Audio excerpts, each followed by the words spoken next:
So we're going to talk about all the ways that in answering this question of why can't I get over this? So we're going to look at uh, some really powerful ways that might be happening, things that are going on underneath the surface. So first, I would love to just say hello.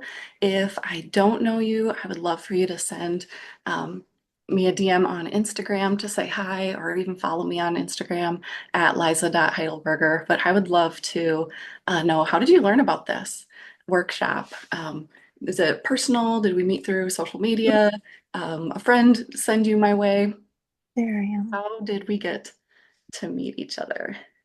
All right. Well, I'm so thankful you're here.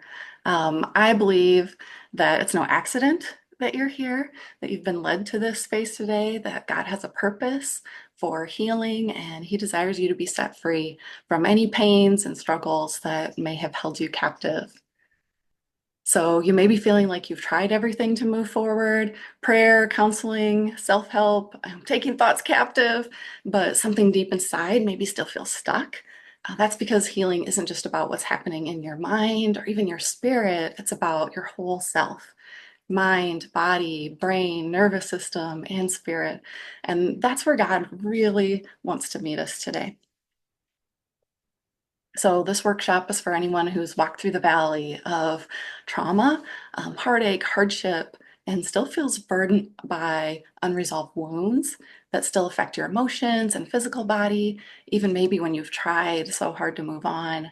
Maybe there are cycles of anxiety and fear or overwhelm, and there's a lot happening, usually like within in your body, despite prayers and your best efforts. And then frustration, like, why am I still stuck? Maybe feeling disconnected or unable to fully experience God's peace and freedom. So, if you resonate with any of those, I'm just here to remind you that God sees where you're at. He desires healing for you, like complete and lasting healing that touches every part of who you are. So I'd love to know if any of these really stick out to you. And this will help me kind of like be able to refine a little bit as we're going forward for this. But I'd love to know if you lean more towards one, two, three, four, five, maybe a combination. But is this you? One is you find yourself maybe oscillating between feeling wound up tight and under pressure, and then maybe getting to a point of shutdown and overwhelm. Or two, you experience chronic pain and fatigue that just won't go away, no matter what treatments you try. Three is you find yourself reacting when you want to be able to respond, maybe finding yourself like spilling out on those people that are closest to you. Four, there's a battle and a pattern in your life, and you just wonder why that thing just keeps coming up over and over and over again, like it's just on loop, and it just keeps coming back and it won't let go. And number five, you've done all the right things spiritually, right? Prayer, Bible reading, worship, taking thoughts captive, maybe gone to therapy, found mentors, gone to doctors, but just feeling like, man, that there's still something here. I've tried everything else, but I'm still here and still feeling a barrier. So any of those that stick out to you, I'd just love to know.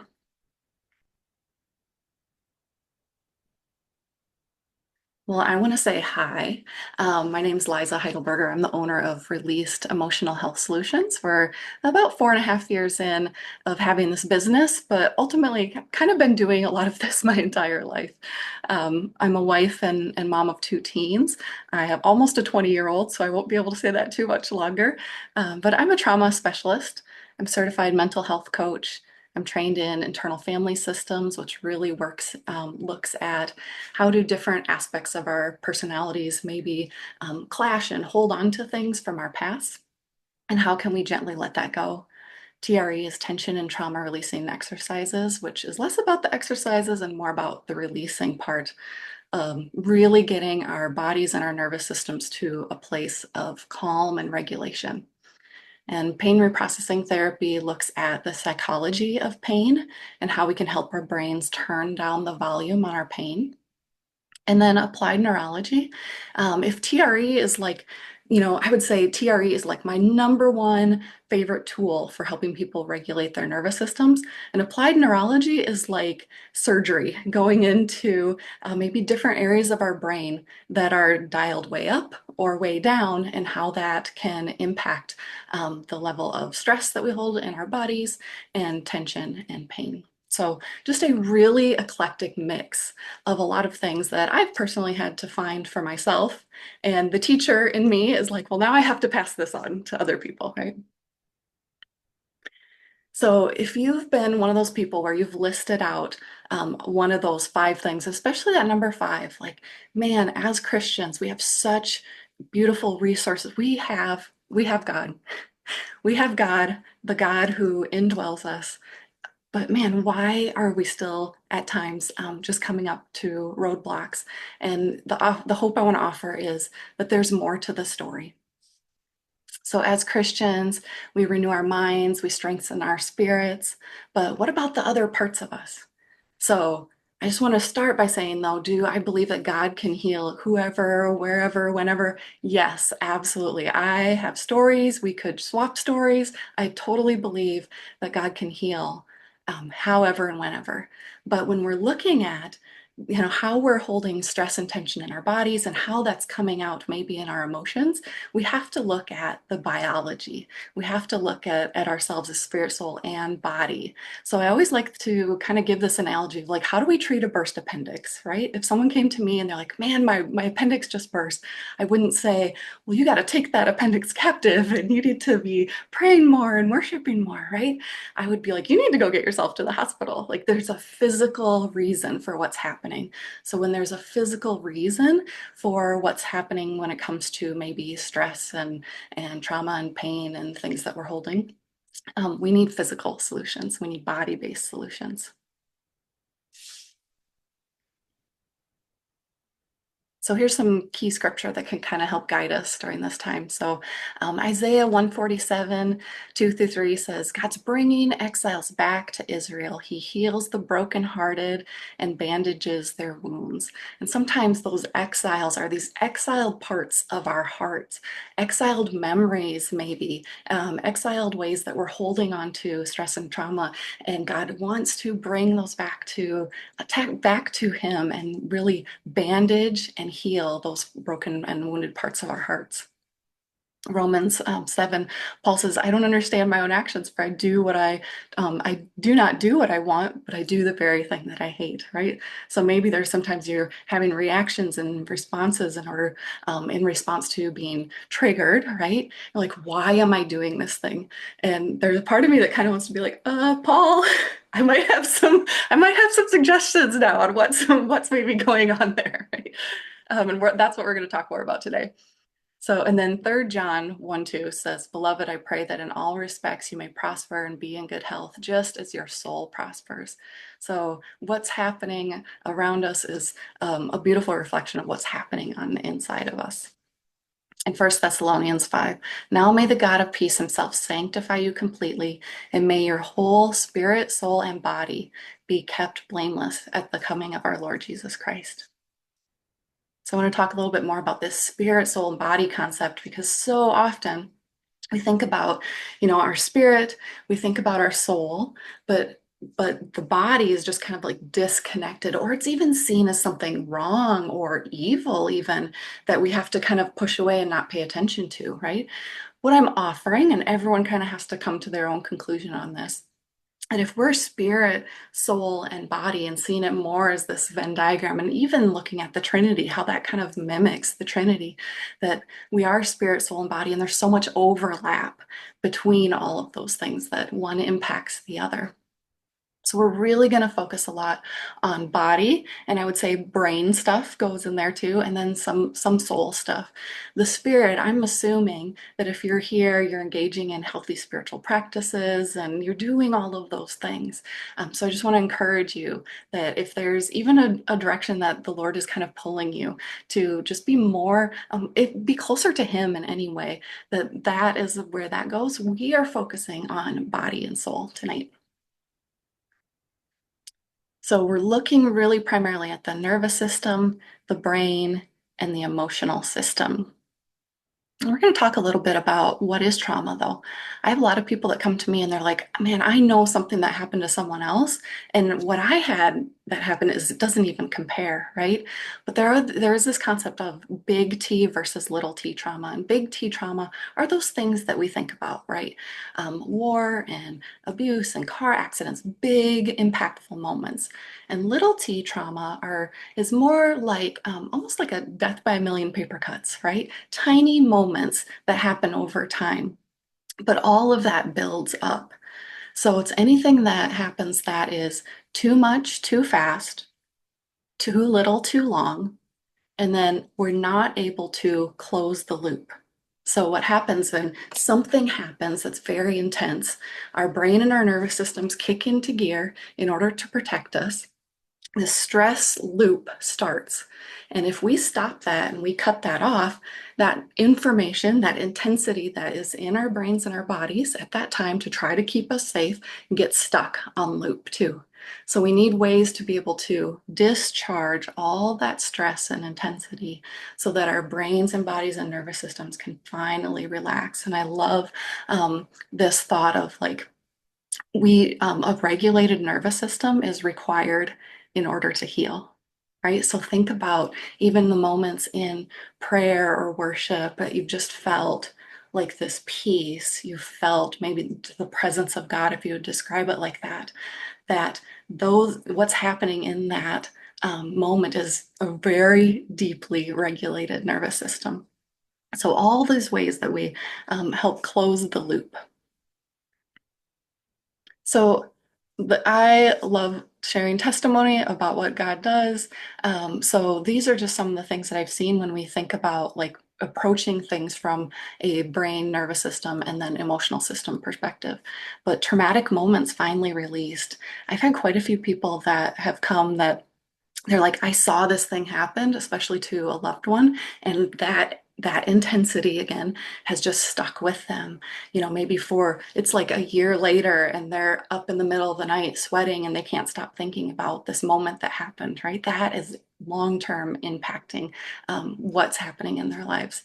Social anxiety, a lady that's like, I can be in crowds again, I can go to lunch with my coworkers, things like that. Debilitating migraines. One gal who she would be out for days. She'd get a little twinge of a headache and then go, and everything would kind of lock up. And then she would be in her bedroom for days. And her whole family would kind of have to adjust to, okay, how's mom doing? And she called me at one point and was like, Liza, I just have to tell you, we were praying as a family last night. And my 8-year-old son said, and God, thank you for Liza for giving us our mom back. That is the power of what can happen when we heal, just kind of using these different tools and understandings of how God created us. Like to see a family so deeply impacted that this little guy says, I have my mom back. So we talk about, or maybe you've heard about the nervous system a lot, but let's get into a little bit deeper what's actually happening, right? So let's say you have prolonged stress or maybe a big traumatic event. What happens is that nervous system kicks into gear in order to protect us. And so we can get stuck in the sympathetic part of our nervous system. Before I go into this, I just want to talk about like the three phases that our nervous system can be in: connect, protect, and disconnect. So out of all these words up here, if you were able to come out of here and go, okay, where am I? Like what state is my nervous system in right now? Am I in connect? Am I in protect or disconnect? That can be super helpful. So protect is when your nervous system goes into a sympathetic fight flight response. You may have heard about this or even heard doctors talk about this. But fight is irritation, anger, rage. Flight is worry, fear, anxiety, continually always needing to feel on. Chronic pain, because if we're on, there's this thing called body armoring where our bodies kind of like they literally armor up in order to protect. And I always say, if I had to hold this thing up for over a week, this would be really sore, right? So when we hold a lot of tension in our bodies, then we can get a lot of chronic pain. Even shaking can happen. So if you think about like if you've ever gotten really angry or really scared to the point where your hands start to shake, maybe your legs start to shake a little bit. I had a client come to me and she's like, every time I lead a meeting, my legs start to shake. And so we talked about like what's happening there in the nervous system. And instead of like trying to cut that off, how could you actually, not during the meeting, but outside of the meeting, allow your body to let that go, to close the loop instead of holding that all in. Difficulty sleeping because you just can't shut everything down. And then emotional flooding, so big emotions that come out. And often when there are big emotions that come out, then that freeze response of the nervous system comes in. And so this can be depression, which for me is your depression is simply your brain and body wanting deep rest. Okay. Just to kind of destigmatize that a little bit. Loss of enjoyment, low motivation, chronic fatigue, because the body's really like in energy preservation mode. Poor digestion, everything really slows down. Hopelessness, low isolation, and feeling disconnected from yourself, from other people, maybe even from God. So I'd love to ask, like, where do you see yourself most? Are you a fight flight person? Are you maybe more of a freeze person? Or are you like, yeah, okay, I think I'm living that connect is more like I'm relaxed, I'm calm, I can connect really well with other people. I feel like I have access to my brain, things like that. Now, people will also ask, like, can I be in both? And absolutely. Especially what can happen is, you might feel calm for a few days and then something happens or something like you got a big project coming up or something, and we run in fight flight really hard, really long. And then that freeze response comes in and pulls us back down again. Because, if you're driving a car, you can only have the pedal to the floor for so long, right? Before the engine starts, starts pulling you back. And then that freeze response kind of like your brain and body go, okay, I think we're back. We can come back online again. And then if we pop straight back up into fight flight, there's just this cycle that happens between fight, flight, and freeze. And so what we want to do is really start to allow that fight flight response to melt away, that freeze response to melt away, and that amount of time that we're in that connect space, in that safe space to grow. We're really growing capacity of the nervous system when that happens. So when we look at the nervous system, you might ask, why can't I go over this? Here are some nervous system keys to the healing puzzle. So understanding the 80-20 rule, that if you think about your brain and your nervous system that runs all the way through your body, it's like a super highway of information.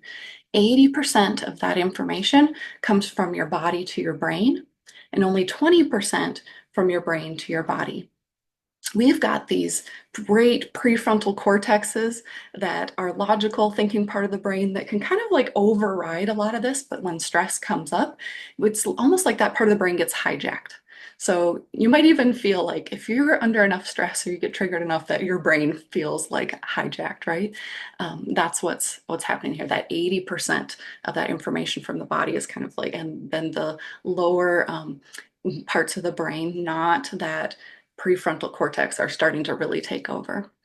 At that point, your brain and body's main purpose is survival. Okay. Also knowing when to do nervous system work versus healing work. So what I do we'll do nervous system healing practices, we'll do deeper emotional work, but knowing when to do both. There's kind of an, or one or the other, there's kind of an art to that. That I love like navigating with my clients. And then this closing the loop concept, like if that loop isn't closed, so if something stressful that happens stays in our systems, in our brains and bodies, and isn't allowed to close, then that will keep our nervous system stuck more in fight, flight, or freeze. So here's some quick tips that I can give you on, well, how do I start this? How do I start this nervous system regulation thing that you're talking about? Number one is always awareness. So if you think about that, connect, protect, and disconnect. What state am I in the most? if you're aware and you can become aware of maybe going into fight flight more when it's at a 3 out of a 10 versus a 10 out of a 10 and everything's spilling over, that's super helpful. And then also increasing movement. There are things that I teach my clients on, like if you're more in fight, then do things that mimic that. If you're in flight, like anxiety is your brain and body just saying, get me the heck out of here, right? So go take a walk, move out of the space that you're in. So you're kind of telling your brain, yep, we're doing the thing that I want to do, right? And freeze is you really think of like unthawing, slow, gentle movements, even like put on a worship song and rocking back and forth, something like that, that can kind of like thaw you out of that freeze response. So, like I said before, like if you're experiencing a lot of things in your body, we can't necessarily think our way out of those things. We need body-based practices and solutions. So here's just an example of what that can look like. And I'm going to just kind of slowly take you through each of these. I just called it like a spirit-filled somatic release. We're going to open and end this in prayer. Somatic just means body. Um, and then I'll take you through each of these little activities. I would like you to, though, pay attention to, is there anywhere that I typically kind of like have a lot of tension hanging out in my body? So a lot of people are like, maybe it's shoulders, maybe it's hips, maybe jaw. So just kind of pay attention to, is there somewhere that you're feeling tension? And even just rolling your shoulders back a little bit and check in to see how you feel now. And then when we do this at the end, it's like an assessment and then we'll reassess at the end. All right, so let's begin. So God, I do thank you. I thank you for each soul who's here, each soul who's listening. And God, know that you have healing for them, spirit, soul, and body. So we thank you just for your presence and your peace that we can enter into right now. Even more than any tool or strategy, God, just being in your presence, understanding your safety, understanding your love. And then all of these are just supplements, little ways to kind of peel back the layers so we can be even more deeply touched by who you are. All right, then I just want you to just unclench your jaw, drop your shoulders, maybe shake out your arms and hands a little bit. I'll talk about breathing a little bit later, but so many of us breathe with these accessory muscles up here. We're constantly pulling our lungs and our airways up here, and that's a lot of work for these muscles and creates a lot of tension. So that's why we'll have a lot of tension up here instead of breathing through our diaphragm, how God created us to physically breathe. So just starting with the upper body is really helpful. And then we're going to do some eye exercises. We talk about the nervous system in the body, but one of those, the most important sensory systems is your visual system. Your brain prioritizes your visual system over anything else. Okay, so I have these little tools and tricks that I teach my clients based in applied neurology. So especially if you're on a computer or a phone a lot, your eyes are always focused in here or here, right? And when we're focused in and close, that actually signals to your brain that something could be dangerous, right? So we want to be able to get our area of focus out here. I actually worked with a gal that she was her system, her brain and her body were just like on fire all the time, high alert. And what we found out was that her eyes felt safe, like it felt safe if she looked here at her computer and her phone. And I called it her zone of safety. And anything out here, if she was looking around here, it was very activating for her brain and it caused a lot of quite a fear response. When you think about driving, you think about going to the grocery store, a lot of things are happening with our eyes, and her nervous system was being cranked up to the max because her eyes and her brain weren't communicating well with each other. So here are a couple ways to address that. We're just going to do two really simple eye exercises. The first one is a pencil push-up. And so you're going to take your finger out in front of you, and I'll show you this way. You're going to look at your finger and move it out in front of you as far as your arm can go. And then move it back slowly and only go as far as you can until you see the tip of your finger start to blur. And then you're going to go back out again. And we're only going to do this about 5 times.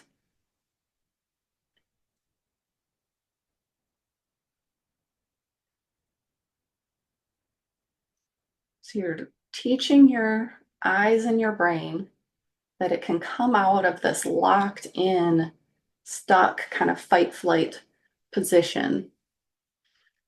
And take a breath. And just kind of test if you are a shoulder tension person. Can you check and see, like, did any tension go away? Better, same, or worse is kind of one of the ways that we go through that. Another eye exercise is to put your fingers out in front of you like this. So way out in front as far as you can. You wouldn't be able to see that in the camera. So, and you'll have them about shoulder width apart, out as far as you can. And you're going to look at one finger without moving your head. So I'm looking at my left finger, and then I'm choosing a point on the wall as far out as possible ahead of me. And then coming back to my right finger that's near. So these are near, this is a near far exercise. So looking far away out as far as I can again, and then looking at my left finger. Looking as far out as I can again, and looking at my right finger. Looking as far out. And so again, there's just ways that your eye muscles are able to relax. The muscles around your eyes are linked into cranial nerves that are inserted into your brainstem. And the brainstem is where a lot of automatic stress response happens. So that's why eye exercises can be incredibly helpful. And that's one of the things I love to do if that's something that comes up for clients, is try to find them high payoff exercises with that. All right, so then go ahead and just stretch and kind of shake it out again. Just stretch however you feel like you need to. And if this is something that's new to you, I totally get it. I always say if it was like 7 years ago and someone came in and was like, now stretch, however, I'd be like, what? Who is this person? But what happens is when you think about that 80% of the information that's coming from our bodies to our brains, that's information that we can use. And so if you're like, man, how do I feel like I need to stretch? You're actually allowing the signals that are happening in your body to be registered in your brain, and you're doing something about it. All right, then how about maybe putting your hand over your heart, your stomach, doing some deep breathing. There's actually research that says that having your hand over your heart signals in your brain like you're getting a hug. So that can be really helpful. And then see if you're able to breathe all the way down into your diaphragm. Maybe put your hand over your stomach. And does my stomach expand out this way? And does my rib cage expand out this way?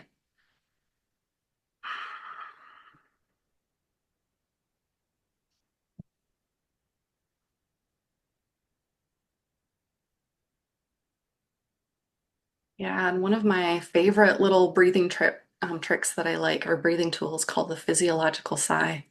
It's 2 breaths in and 1 long breath out. So you breathe in as much as you can, and then a little bit more, and then out. And so this is something that we naturally do. And so also pay attention to, they're called survival breaths. If you ever find yourself or someone who's like, that action is your brain going, "Ooh, we need some oxygen." So this is a way that that can happen. All right. So let's just finish that time up with prayer. So God, whatever happened today, however you kind of maybe shifted things in our brains and our bodies, if there's anything that we need to release, we just fully release that to you right now.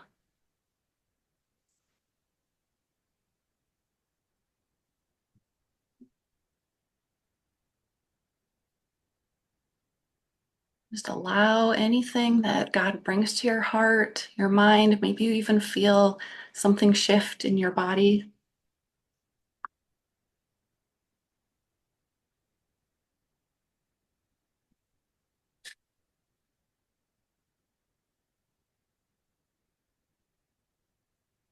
And then I always love to add this, like, God, what do you have for me to receive? We'll ask this again today, later, but what do you have for me to receive today?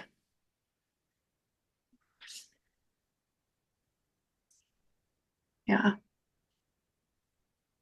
All right. We'll touch just very quickly on the brain. What is happening in the brain when we get triggered? It's so helpful to understand. There's a part of our brain called the amygdala. This is the fear center of the brain. It takes in sensory information from the thalamus. The thalamus takes in all this information and sends the information to two different places. The amygdala, which is the fear center, and that part of the brain checks with the hippocampus and says, are we safe? Now, if we have held trauma in that part of our brain, it's a subconscious part of our brain. We can't always know or access what's going on there. What happens is if the hippocampus is saying, nope, this isn't safe, the amygdala then cranks us into a stress response, right? The thing about that part of the brain, it's a survive, the goal is survival. So the neural pathways there are very short and very smooth. Where when that same information is sent to the prefrontal cortex, our rational thinking part of the brain that we always want to be responding from, right? But doesn't always happen. That those neural pathways are longer and they're not as smooth. So if you get to the point where you're like, dang, why am I reacting this way when I just want to respond? This is what's happening in the brain. So we want to be able to help this hippocampus release those old stories. We bring them to the prefrontal cortex, we process them, and then we restore those and rewrite those stories as new memories. So when that fear center of the brain is going, is this safe? Is this safe? The hippocampus gets to tell a different story. So when we talk about the brain, what could maybe be some barriers there? Understanding time frames of healing in the brain. So Dr. Caroline Leaf talks about this 9-week window. So the first 3 weeks of that are breaking down old neural pathways, and the next 6 weeks are rebuilding new neural pathways.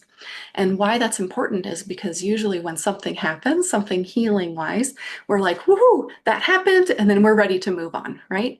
But when we look at neuroscience and what happens in the brain, we might actually have to stick with things longer, up to 9 weeks.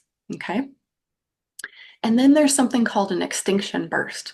This might be something where you're like, something comes up and it comes up bigger than it ever has before. And you're like, whoa, I thought I dealt with this. Well, there's a part of our brain that will kind of send out this burst at the end to go, are we really gonna let this thing go, whatever this is, right? So what happens is if we have an extinction burst, it's not necessarily that like, oh, I went back or I have to start all over again. It actually could be a good sign that you're on your way getting through the healing. And with our brains, it's all about safety building. So awareness and emptying the threat bucket. So that's our number one key to healing. And the first phase that I always work on with clients is safety building, emptying the threat bucket. So we're reducing threat in our brains, our bodies, our nervous systems, maybe in our environments. And then we're growing the threat bucket, increasing capacity. So just disclaimer, if you're currently not in a safe place physically, emotionally, or spiritually, and safety building's not possible, seek help and seek support, right? But this is for people who are maybe on the other side of that. You're in a safe place, but what happens because of trauma? Remember I told about the story that the hippocampus is telling, right? What is at a 3 can be registered as a 10. What's at a 10 could be registered as 100. So healing helps turn that volume down, and so we can have perspective and really bring that thought life work, taking thoughts captive and renewing our minds all happens so much more easily from a healed place. And then there are also personality traits just to be aware of that can kind of keep that threat bucket filled so that fear center of the brain is activated. Perfectionism, people pleasing, self-criticism, inner pressure to succeed. This isn't about like don't succeed, but where is that coming from? Where's the pressure coming from? That internal pressure keeps that fear center of the brain activated. High of responsibility, overachieving, being discerning and empathetic. And then this last one's really important that can kind of underpin a lot of this hypervigilance or being hyper aware. And especially if there's a past of having to walk on eggshells, right? And not that, and especially like this happens in the homes that we grew up in. It doesn't have to, didn't have to have been like that all the time. But the more that you are kind of like on edge at home, kind of sets your nervous system, your brain, your body up for being on edge here in the present. So the key is learning to live and heal from a place of ease and flexibility, from a place of safety instead of intensity, that fight flight. So living in a place of ease sends signals of safety to the brain, body, and nervous system. So it's about the pace and the level of intensity in the process. It's not about expecting yourself to stay in that place of intensity 24/7.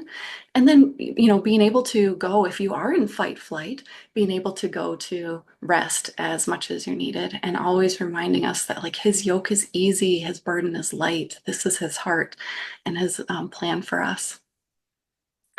I get a lot of action-oriented people in my circle because that's me. So what about action? It's important, but coming at action from a place of ease is about floating with God and not forcing, understanding and truly trusting and believing He's working all for your good. It's that trusting and not willing yourself forward to the point of breakdown. It's not about pushing an agenda. It's about prayerfully moving where and how God leads.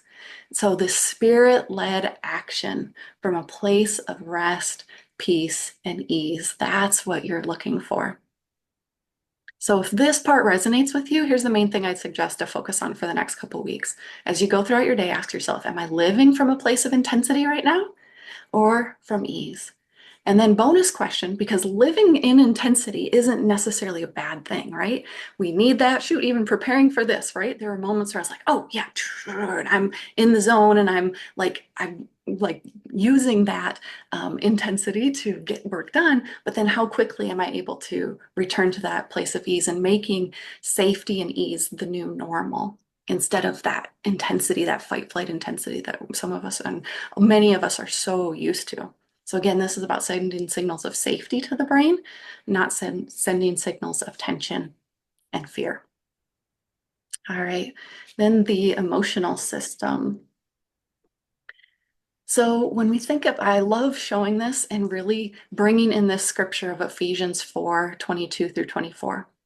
You were taught with regard to your former way of life to put off your old self, which is being corrupted by its deceitful desires, and to be made new in the attitude of your minds, and to put on the new self, created to be like God in true righteousness and holiness. So I love to think about this old self, new self framework, this new self, like that's you, that's who God created you to be, right? Having the renewed mind of Christ, being seated in heavenly places. This is where the fruits of the Spirit just like spill out of you, your new self. But what happens is, just like what happens in our nervous system, things happen and those protective responses come up, right? That also happens for us emotionally.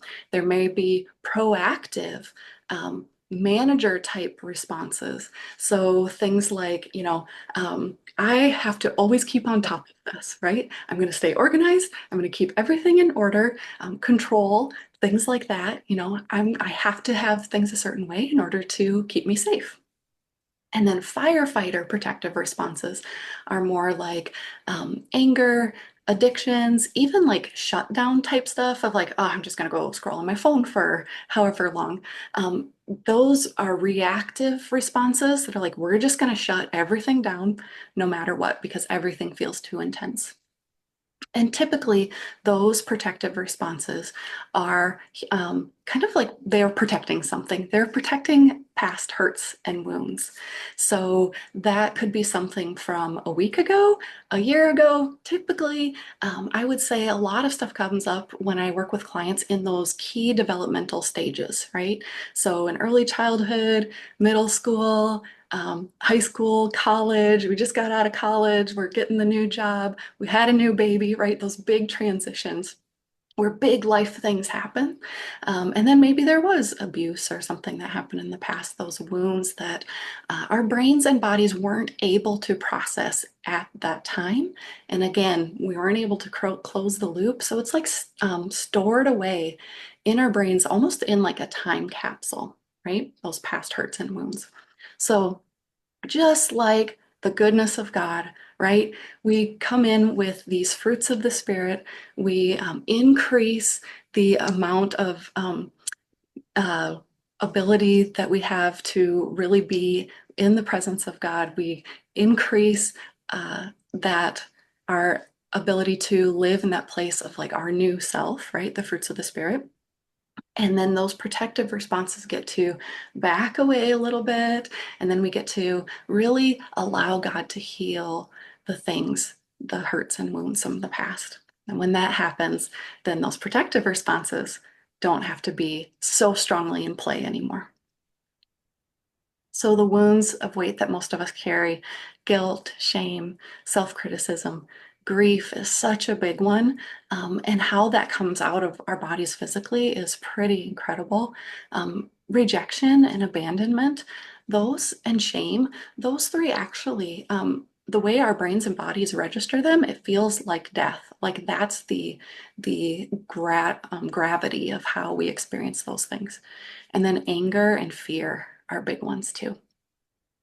But what are those inner strengths and resources that God gives us? Love and joy and peace, and His patience, His kindness, His goodness, His faithfulness, His gentleness, His self-control. So the more we can stay here, then the more those protective responses are able to kind of back away a little bit, and the deeper that healing can go. So when we come to like maybe having some emotional barriers, why can't I go over this? Here are some missing keys to that emotional system puzzle. One of the things that comes up that can kind of hinder progress is this polarization or inner conflict. If you've ever had something that you're like really struggling to kind of figure out, you've ever been like, well, part of me thinks this, but another part of me really thinks this, right? And there's this inner conflict that happens. That can happen for us emotionally. So if there's something that comes up where um, maybe there's just like a deep inner sadness, right? And I'll ask this question of like, how do you feel towards that sadness? Because I want to check and be like, do you have the compassion and the love of Christ? Or is it something like, oh, I just don't want that here. I want to get that away, right? And that creates this inner polarization that can actually inhibit healing. So being able to navigate that is really helpful and important. And then another one is we're not completely accessing these neural networks that are housing all that old information, that old story. So one of my favorite questions is if something comes up, especially if you do maybe some inner work yourself, and something comes up for you, or the night we're going into the holidays, everyone's going to be around family. We'll have great opportunities to experience, probably being triggered, right? Because these are the people that we have the most history with. But if you feel at some point triggered, one of the questions you can ask is, how old did that make me feel?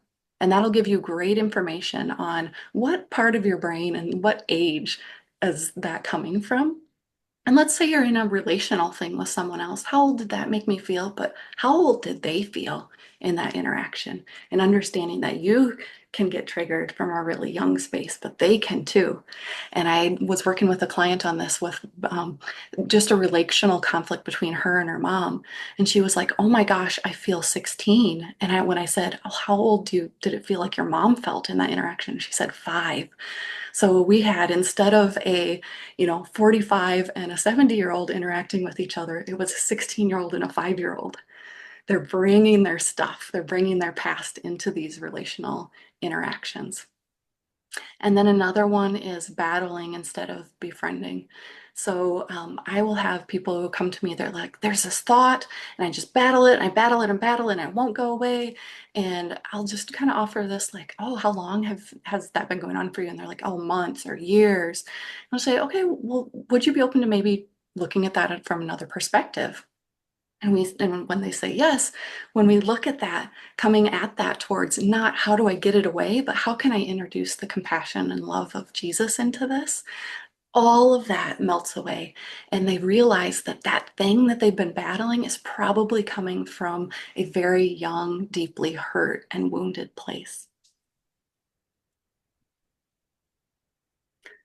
So, just some more testimony. I've seen lifelong burden released, like people who are, 65, 70 years old, who are like, I thought there was something so wrong with me because this pattern was showing up in my life. But when we were able to allow God to really highlight what were those moments from the past, it's not what's wrong with you, but what happened to you. And now, how can we shift things, right? And like I talked about, like that mother-daughter thing. I've seen that with older mother-daughter dynamics. And then I've seen it with moms who are like, why am I so triggered by my kids? I love my kids. But when their emotions get really intense, why is this so intense for me? And more times than not, when we go to those deeper places, it's because big, intense emotions weren't allowed or weren't safe in their own homes. And so, them now, that big emotion feels unsafe, just like they were 7 years old again or 10 years old again. So, that old information getting triggered up in the brain and body and that coming out.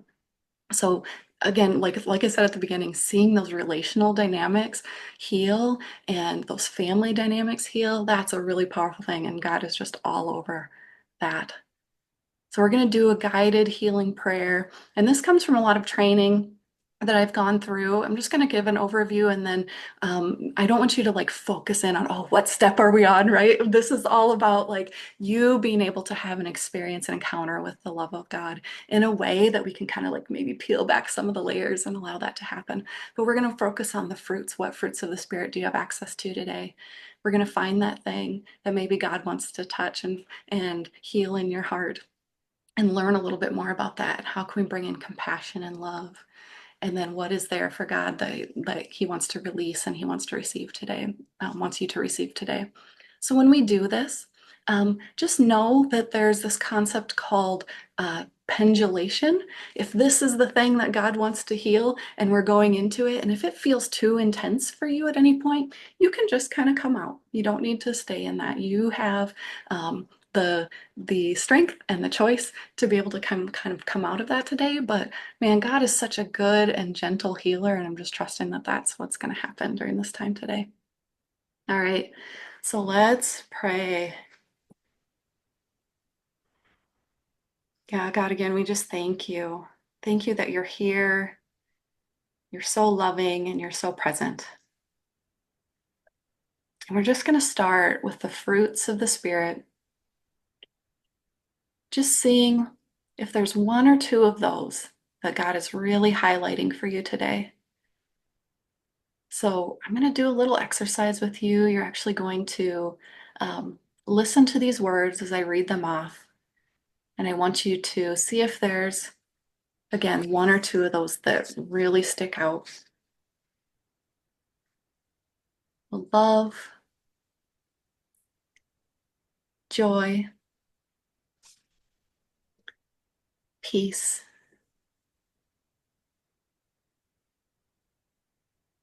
patience, kindness, goodness,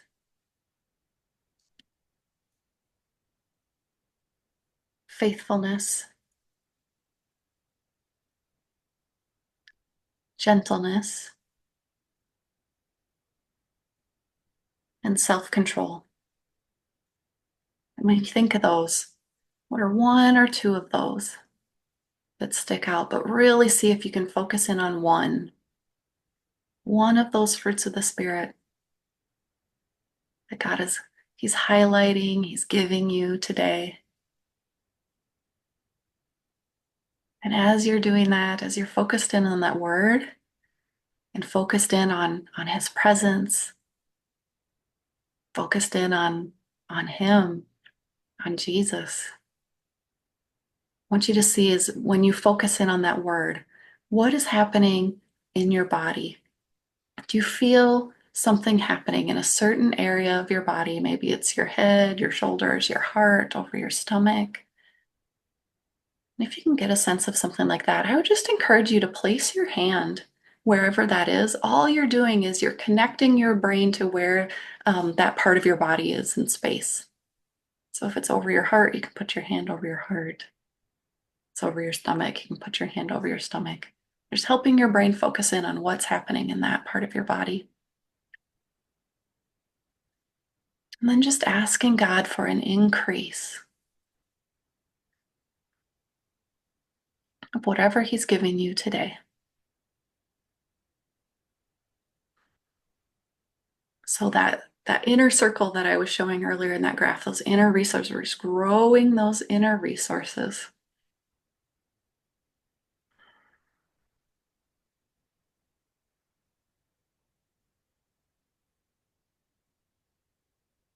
And then from this place of safety, seeing if there's anything else that God wants to highlight today, that He's brought you here to heal. See if there's, when you think about that, if there's something else that comes up in your body, maybe a tension or a sensation. And from that place of safety, just focus in on that sensation of what He's healing today. And we're opening up as much of the neural networks as we can when we ask these questions. So, learning as much as we can. Are there any thoughts that kind of come up with that? Any thoughts that are kind of played on loop? Or any feelings? Maybe a picture in your imagination. The way God uses our imaginations are so powerful. Maybe there's a memory or an age. And as you're gathering all that information, just kind of see if you can put that out in front of you, if that feels safe to do that. And then I'm going to ask that question of how do you feel towards that? Whatever that was that the Lord brought up, how do you feel towards it? We're looking for compassion. We're looking for curiosity, creativity, all those gifts that God gives us, the compassion and love of Jesus. That thing that God highlighted that He's looking to heal today, how does He see that?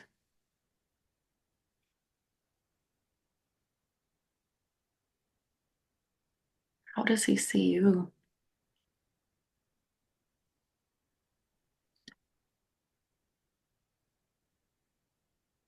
If you need to, going back to what was that fruit of the Spirit that God highlighted at the beginning?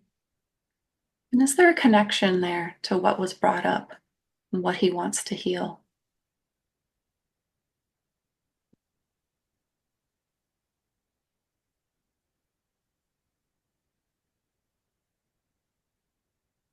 Whatever He brought up that um, is here to heal today, what would it feel like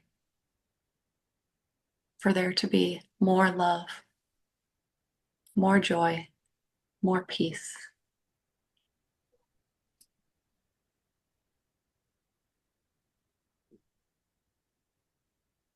What do you feel or experience it in your body? Does something maybe relax a little bit when you're bringing in that compassion and that love? Does something get to relax a little bit?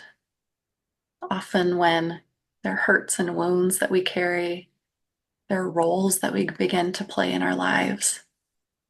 that started from a place of trying to be helpful and do good, but actually can be causing more harm. So, is it okay? Is there permission to let go of a role that's being played? Is there a part of your heart that's so tired from having to hold things together, keep things moving, have to figure it out? What if it didn't have to be that way anymore? Again, just continuing to bring in that compassion and that love and that joy and that peace. The peace and love of God just washing over your heart, over your mind, over your brain, your body, your nervous system, all the way into the deepest parts of who you are.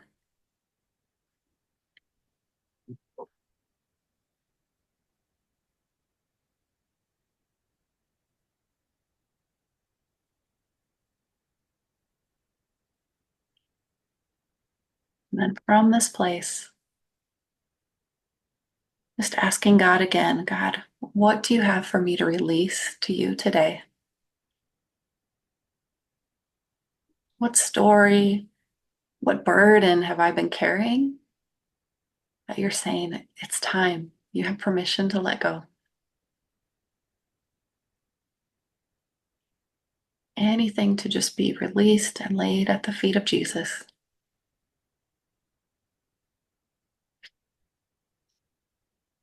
Pay attention to what that might feel like, what might be happening in your imagination, what might be happening in your body.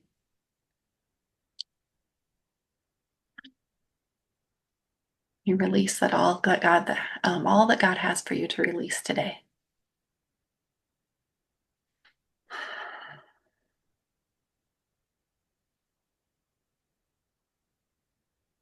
And then getting to a place of being able to receive. God, what do you have for me to receive today?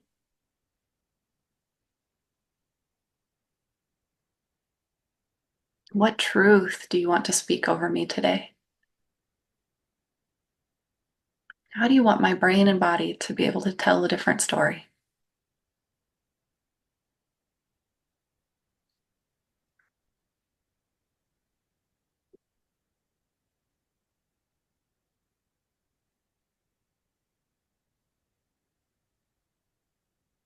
We're going to stay here a little bit longer. There's this 90-second neuroplastic window that our brains really start to open up if we hang on to something for about 90 seconds. So, whatever God's asking for you to receive today, whatever He's giving you, let's just stay there and fully receive.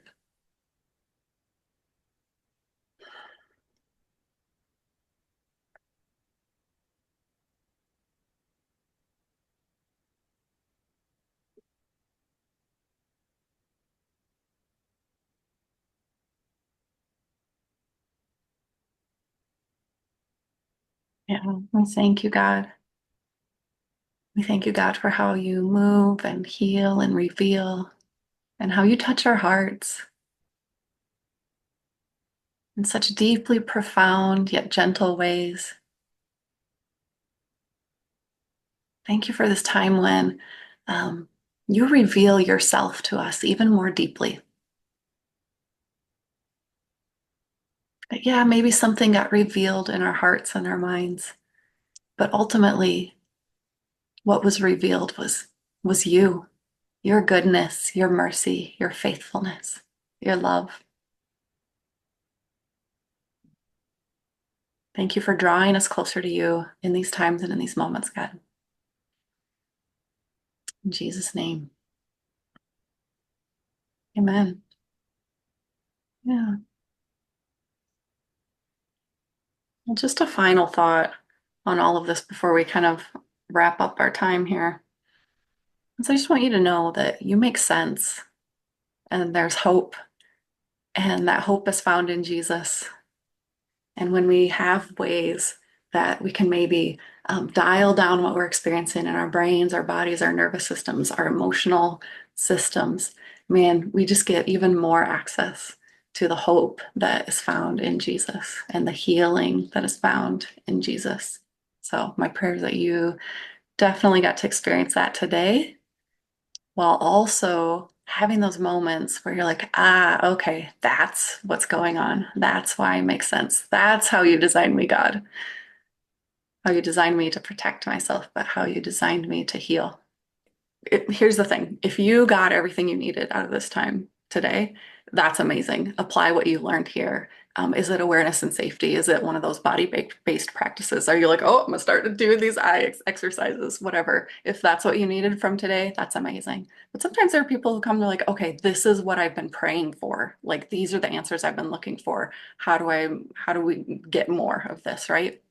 So I have a couple options, an online course I'm going to talk about, a released community, and then a one-on-one program.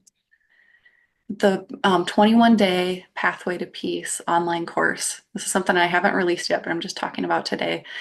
This is 21 days. It's 10 to 15 minutes a day of a teaching, a tip, and a tool.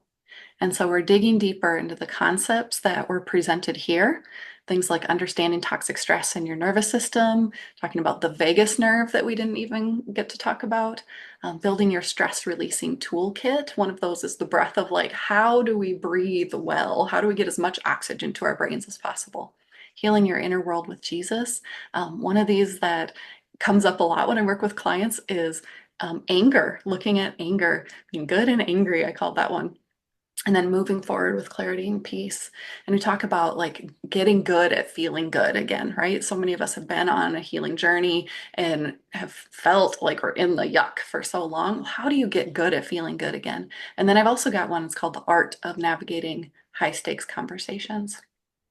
This is for you if you want self-paced learning and tools and quick wins. It's just over $1 a day, so it's just like super affordable. And it's for you if you want support during busy seasons of life with like a less of a time commitment. And then I've got the released community. This is a Monday morning gathering. It's from 10 to 11, 10 to 45 Central Standard Time. It's just a small group of ladies. We get together, do a little welcome and prayer. I may or may not do a little trauma-informed teaching, but then I'll put on worship music for about 25 minutes and we just do this listening prayer. And people that come in, they're like, they might write in their prayer journals, they might do a Bible study, they might just set their schedule for the week and go, okay, how am I getting this week started from a place of ease? So this is for you if you want to meet with other faith-filled women. You're like, I am looking for a group, I'm looking for a community. You want to begin your week from a prayerful place of clarity and ease, and you're looking for an encouraging group, but there's no commitment, no pressure, right? At one point, I was going to charge for this, and then I was like, I people like I just want them to be able to float in and out, and I want ease for me in this too, right? So there's no commitment, no pressure, ease is all about this released community. And then I do have a one-on-one program that goes deeper. This is 4 months, it's 12 sessions. I'm actually shifted something where we do 2 sessions a week for 3 weeks, and then we meet every other week from there. And I figured out that by front loading or doing more intensive weeks up front, the results I was getting for people in 6 months, I could get them in 4.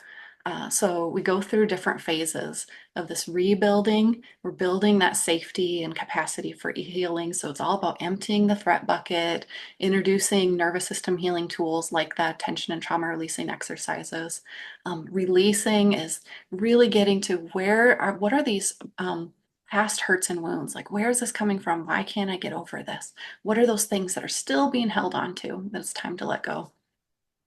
And now we're talking about trauma, right? Like I can't guarantee that everyone's going to get to a certain point at 4 months, right? But I would say for like 8 out of 10 people, there's this shift that happens where like, I don't feel like I have to do as much intense work anymore. And this is where this comes in, from moving on to moving forward, getting good at feeling good, really bringing in those brain rewiring techniques. And then so many of my people really deal with chronic illness and pain. So what are ways, using like the pain reprocessing therapy, the applied neurology, what are ways that we can access the brain to release physical pain? So that's for you if you're like, I need just like a deeply personalized healing journey. Like, I can't afford to try answers on my own. This is my time. This needs to happen. And you just can't like afford not to heal, right? Like, you want lasting relief from physical stress and pain. You're tired of swinging from stressed out to shut down. Maybe there's some of that relational pressure that I was talking about, and just barriers like, man, I know I want to get here, but something's in the way of that, right? So just look out for an email and I'll send these options to you just in case something comes up that you want to talk about or look into more deeply. All right. So I do want to open things up for a Q&A, but I also have my info on here if this is something that just a way that you can connect. Even like I put my cell phone number on there. Feel free to text me if you have questions or anything like that. But I did want to open up for a Q&A and just see if there's anyone that had any questions.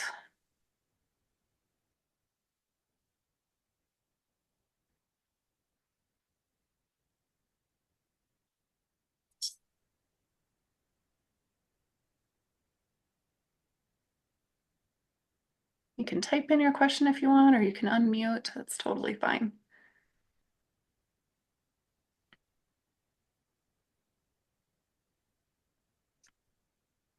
Eliza, I was going to type, but I thought I'm too slow.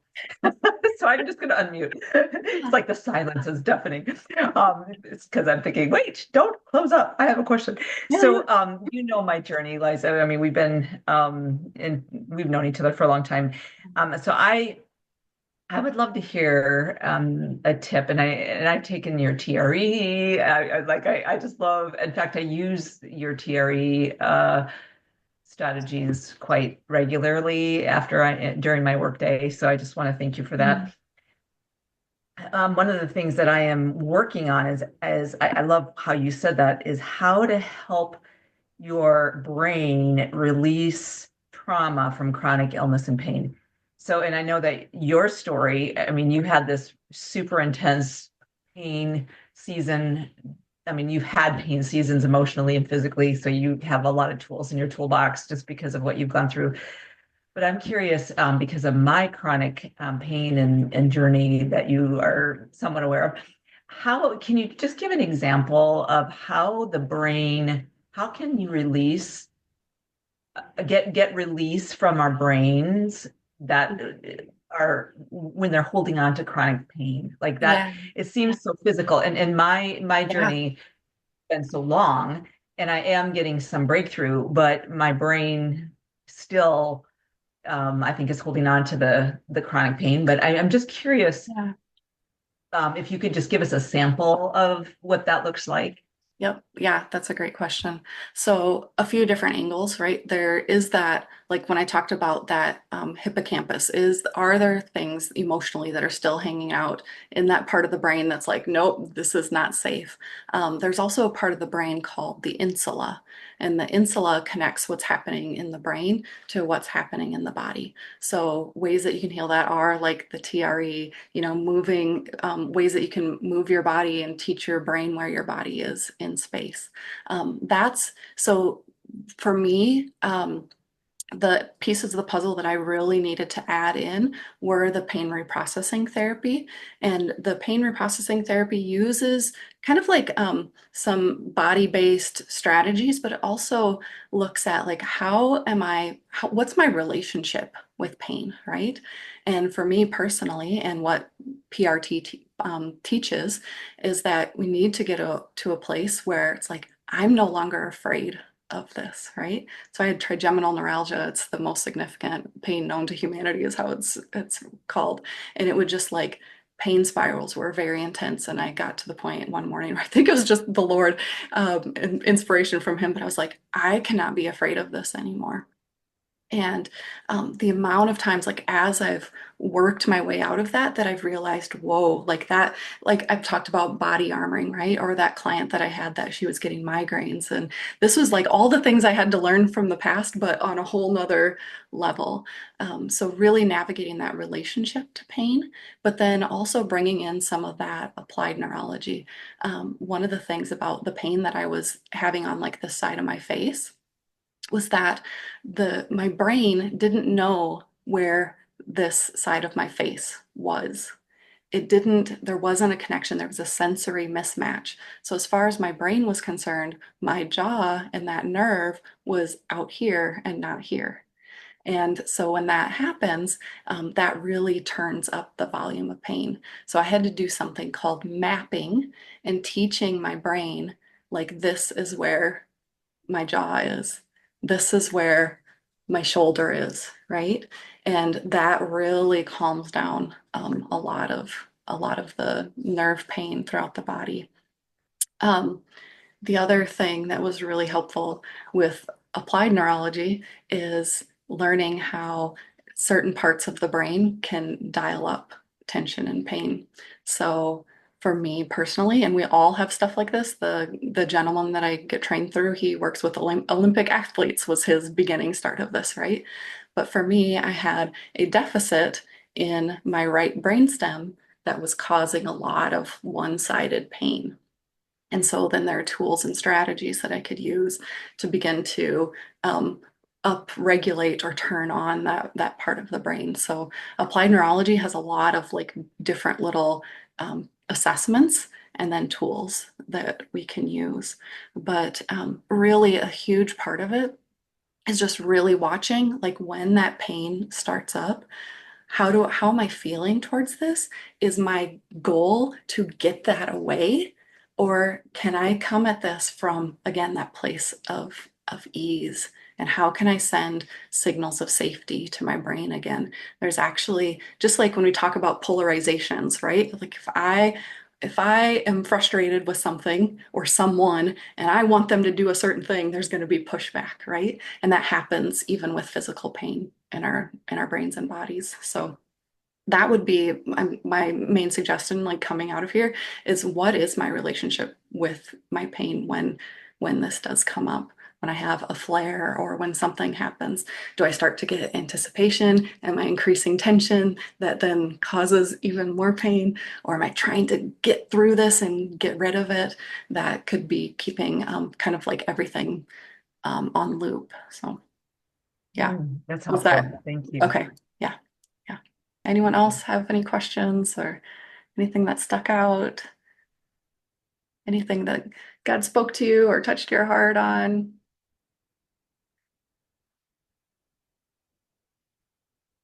Oh, Melissa, I'm going to see if.